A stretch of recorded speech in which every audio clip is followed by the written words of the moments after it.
ክርያላይሶን በስመ አብ ወወልድ ወመንፈስ ቅዱስ አሐዱ አምላክ አሜን። ሰሙነ ሕማማት ዕለተ ሰሉስ። ሰሉስ ማለት ሰለስተ ካብ ዝብል ናይ ግእዝ ቃል ዝወፀ እንትኸውን ንፍጥረታት መበል ሳልሰይቲ መዓልቲ ማለት እያ። ቀዳማይ መዓልቲ ትምህርቲ። ኣብዛ መዓልቲ እዚኣ ጎይታና ክርስቶስ ንብዙሕ ህዝቢ ከም ዘምሃረ ኣጋንንቲ ከም ዘውፅአ ሕሙማን ከም ዝፈወሰ ብፍላይ ድማ ብዛዕባ ምኽፋል ግብሪ ትንሣኤ ሙታን ወዲ ዳዊት ዝተብሃለ መን ምዃኑ ዝኣመሰሉ ሕቶታት ዝመለሰሉ ብምስላ ገይሩ ድማ ዝመሃረሉ ዕለት እዩ። ማቴዎስ ምዕራፍ 21 ፍቕዲ 8፣ ማርቆስ ምዕራፍ 12 ፍቕዲ 2፣ ማርቆስ ምዕራፍ 13 ፍቕዲ 37፣ ሉቃስ ምዕራፍ 20 ፍቕዲ 9፣ ሉቃስ ምዕራፍ 20 ፍቕዲ 38።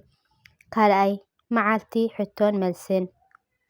ጎይታና መድሓኒናን ኢየሱስ ክርስቶስ ኣብ ሆሳእና ስለ ዝተዘመረሉ ደሓር ድማ ናብ ቤተ መቕደስ ኣትዩ ንሸወጥትን ለወጥትን ስለ ዘባረሮም ኣይሁዳውያን ሕሶም ተቐይሞም ስለ ዝነበሩ ካብ ትምህርቱ ቃላት እናሰንጠቑ እናጣመሙ ፖለቲካዊ ኣጀንዳ ኣልቢሶም ምስ ነገስታት ከጋጭውዎ ስለ ዝሓሰቡ በየናይ ስልጣን ነዚ ትገብር ኣለኻ? እዚ ስልጣን እዝስ መን ሃበካ ኢሎም ሓተትዎ። ማቴዎስ ምዕራፍ 21 ፍቕዲ 23። ጎይታና መድሓኒና ኢየሱስ ክርስቶስ ድማ ብኽፍኣት ከም ዝመፁ ፈሊጡ ኣነ ድማ ሓንቲ ነገር ክሓተኩም ነዚኣ እንተነጊርኩምኒ ኣነ ድማ በየናይ ስልጣን እዚ ከም ዝገብር ክነግረኩም እየ። ጥምቀት ዮሃንስ ካበይ እያ? ካብ ሰማይ ዶ ወይስ ካብ ሰብ ኢሎ ሕቶኦም ብሕቶ መለሰሎም። ንሳቶም ግና ነዚ ናይ ጎይታና ሕቶ ክምልሱ ኣይደፈሩን። ምክንያቱ ጥምቀት ዮሃንስ ካብ ሰማይ እያ ነይራ፣ ሓቀኛ እያ ነይራ እንተኢሎም ንምንታይ ደኣ ዘይተቀበልኩምዎ? ንምንታይ ክሳዱ ቆሪፅኩምዎ ቀተልኩምዎ ኢሉ ክሓቶም እዩ።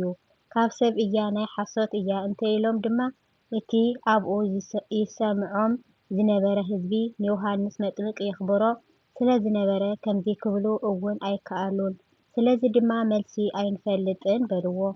ጎይታና መድሓኒና ኢየሱስ ክርስቶስ እውን መሊሱ ኣነ እውን በየናይ ስልጣን ከም ዝገብር ኣይነግረኩምን በሎም። ማቴዎስ ምዕራፍ 21 ካብ ፍቕዲ 23 ክሳብ ፍቕዲ 27። በዚ መሰረት እዛ መዓልቲ እዚኣ መዓልቲ ሕቶን መልስን ተባሂላ ትፍለጥ። መዓልቲ ትምህርቲ እናተባህለ ትፅዋዕ። ኣሜን። ስለ ቃሉ ናይ ቃሉ በዓል እግዚኣብሔር ኣምላኽና ዝኸበረ ዝተመስገነ ይኹን። ፅባሕ ረቡዕ ብናይ ፅባሕ ሰስካብ ንመፅእ ድሓን ሕደሩ። እግዚኣብሔር ኣምላክ ምስ ኩላትና ይኹን። ላይክ፣ ሸር፣ ሳብስክራይብ ኣይትረስዑ። ብሩኽ መዓልቲ